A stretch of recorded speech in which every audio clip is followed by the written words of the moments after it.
ಬಿಡದಿ ಪಾದಯಾತ್ರೆ ಬಗ್ಗೆ ಯಾರಿಗೂ ಕೂಡ ಗೊಂದಲ ಇರುವಂಥ ಅವಶ್ಯಕತೆ ಇಲ್ಲ. ನಾನು ಕೂಡ ಕಳೆದ ವಾರ ಮಾನ್ಯ ಕುಮಾರಸ್ವಾಮಿ ಅವ್ರ ಜೊತೆಲಿ ದೂರವಾಣಿ ಮುಖೇನ ಮಾತನಾಡಿದಾಗ ಕುಮಾರಸ್ವಾಮಿ ಅವರೇ, ನಾವು BJPನೂ ಕೂಡ ನಾವು ರೈತರ ಪರವಾಗಿ ಇದ್ದೇವೆ, BJP JDS ಇಬ್ಬರೂ ಸೇರಿ ನಾವು ಈ ಪಾದಯಾತ್ರೆನ ಹಮ್ಮಿಕೊಳ್ಳೋಣ, ಏನು ತೊಂದರೆ ಇಲ್ಲ ಅನ್ನೋ ಮಾತನ್ನು ನಾನು ಕೂಡ ಹೇಳಿದ್ದೆ. ಅವರು ಕೂಡ ಸಕಾರಾತ್ಮಕ ಸ್ಪಂದನೆ ಕೂಡ ಮಾಡಿದರು. ತದನಂತರದಲ್ಲಿ JDS ಕಡೆಯಿಂದ ಪಾದಯಾತ್ರೆ ಘೋಷಣೆಯನ್ನು ಕೂಡ ಮಾಡಿದರು, ದಿನಾಂಕವನ್ನು ಕೂಡ ಘೋಷಣೆ ಮಾಡಿದರು. ಹಾಗಾಗಿ ನಾವು ಪಕ್ಷದಲ್ಲ ನಮ್ಮ ಹಿರಿಯ ಮುಖಂಡರ ಜೊತೆಯಲ್ಲಿ ಕೂತು ಚರ್ಚೆ ಮಾಡಿದಾಗ ಯಾವುದೇ ಕಾರಣಕ್ಕೂ ಗೊಂದಲ ಆಗೋದಕ್ಕೆ ಅವಕಾಶನ ಕೊಡೋದು ಬೇಡ. ಯಾಕಂದರೆ ಈ JDS ಆಗಲಿ BJP ಆಗಲಿ ರೈತರಾಗಲಿ ನಮ್ಮೆಲ್ಲರ ಉದ್ದೇಶ ಒಂದೇ ಇರುವಂಥದ್ದು, ರೈತರ ಹಿತರಕ್ಷಣೆಯನ್ನು ಕಾಪಾಡಬೇಕು. ಈಗಾಗಲೇ JDS ಅವರು ದಿನಾಂಕ ಘೋಷಣೆ ಮಾಡಿರೋದ್ರಿಂದ ಸಾಂಕೇತಿಕವಾಗಿ ಸಿಂಬಾಲಿಕ್ ಆಗಿ ನಾವು ಅವ್ರಿಗೆ ಖಂಡಿತ ನಾವು ಬೆಂಬಲವನ್ನು ಕೊಡಬೇಕು. ಸದನದ ಒಳಗಡೆನೂ ಕೂಡ ನಾವು ರೈತರ ಪರವಾಗಿ ಹೋರಾಟವನ್ನು ಮಾಡಬೇಕು ಅನ್ನೋ ಮಾತನ್ನು ಚರ್ಚೆ ಮಾಡಿಯೇ ಮೊನ್ನೆ ದಿನ ಆರ್ ಅಶೋಕ್ ಅವರು ನಮ್ಮೆಲ್ಲ ಪಕ್ಷದ ಮುಖಂಡರು ನಾನು ಹೋಗದೇ ಇರೋದಕ್ಕೆ ಬೇರೆ ಏನೂ ಕಾರಣ ಇಲ್ಲ.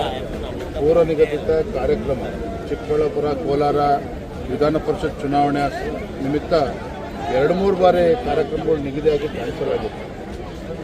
ಭಾನುವಾರನೇ ಮಾಡಬೇಕು ಅಂತೇಳಿ ಅವ್ರ ಅಪೇಕ್ಷೆ ಇತ್ತು. ಹಾಗಾಗಿ ಪೂರ್ವ ನಿಯೋಜಿತ ಕಾರ್ಯಕ್ರಮದ ಪ್ರಕಾರ ನಾನು ಕೋಲಾರ ಚಿಕ್ಕಬಳ್ಳಾಪುರ ಹೋಗಿದ್ದೇವೆ ವಿನಃ ನಾವು ಮತ್ತು ಸಾಂಕೇತಿಕವಾಗಿ ಅಂತ ಹೇಳಿದ ಮೇಲೆ ನಮ್ಮ ಆರ್ ಅಶೋಕ್ ಅವರು ನಮ್ಮ ಮುಖಂಡರೆಲ್ಲ ಹೋಗಿದ್ದಾರೆ. ಹಾಗಾಗಿ ಇದ್ರ ಬಗ್ಗೆ ನಮ್ಮಲ್ಲಿ ಯಾವುದೇ ರೀತಿ ಗೊಂದಲ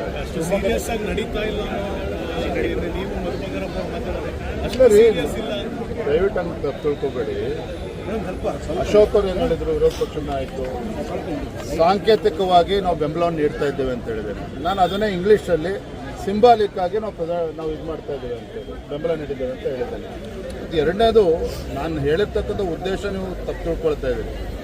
ಯಾವ್ಯಾವ ರೈತರು ಬಿಡದಿನಲ್ಲಿ ಮುಂಚೂಣಿಯಲ್ಲಿ ಬಂದು ಹೋರಾಟವನ್ನು ಮಾಡ್ತಾಯಿದ್ರು, ರಾಜ್ಯ ಸರ್ಕಾರದ ಕಡೆಯಿಂದ ಅವರ ರೈತರ ಮೇಲೆ ಒತ್ತಡವನ್ನು ಹೇರಿ ಅವರಿಗೆ ಪರಿಹಾರವನ್ನು ಕೊಡುವಂಥ ಕೆಲಸ ಮಾಡ್ತಾ ಇದ್ದಾರೆ. ಕೆಲವು ರೈತರಿಂದ ಹಿಂದೆ ಸರ್ಕೊಳ್ತಾ ಇದ್ದಾರೆ. ಇದೇ ವಿಚಾರವನ್ನು ನಾನು ಅವತ್ತು ಮಂತ್ರಿಗಳ ಜೊತೆಲೂ ಕೂಡ ಹೇಳಿರುವಂಥದ್ದು. ಅರ್ಥ ಭಾರತೀಯ ಜನತಾ ಪಾರ್ಟಿಗೆ ಇದರಲ್ಲಿ ಆಸಕ್ತಿ ಇಲ್ಲ ಅಥವಾ JDS ಅಷ್ಟೇ ಮುಂದ್ಬಿಟ್ಬಿಟ್ಟಿದ್ದಾರೆ, ಖಂಡಿತ ಆ ಥರದ್ದೇನೂ ಇಲ್ಲ. ನೀವು ಸದನದಲ್ಲೂ ಕೂಡ ನೋಡ್ತಾರೆ, ಬಿಡದಿ ವಿಚಾರ ಇರ್ಬೋದು, ಏರ್ಪೋರ್ಟ್ ವಿಚಾರ ಇರ್ಬೋದು. ನಿನ್ನೆ ನಾನು ಚಿಕ್ಕಬಳ್ಳಾಪುರ ಹೋದಾಗ ಶಿಡ್ಲಘಟ್ಟದಲ್ಲಿ ಅಲ್ಲೂ ಕೂಡ KDB ಭಾಳ ಬಲವಂತವಾಗಿ ಜಮೀನನ್ನು ಒತ್ತುವರಿ ಮಾಡ್ಕೊಳ್ಳೋಕೆ ಹೊರಟಿದ್ದಾರೆ. ಯಾಕಂದರೆ ರೈತರ ವಿಚಾರದಲ್ಲಿ ನಾವು ಖಂಡಿತ ನಾವು ಭಾರತೀಯ ಜನತಾ ಪಾರ್ಟಿ ರೈತರ ಪರವಾಗಿರ್ತೇವೆ. ಯಾವುದೇ ಗೊಂದಲಕ್ಕೆ ಅವಕಾಶ ಇಲ್ಲ.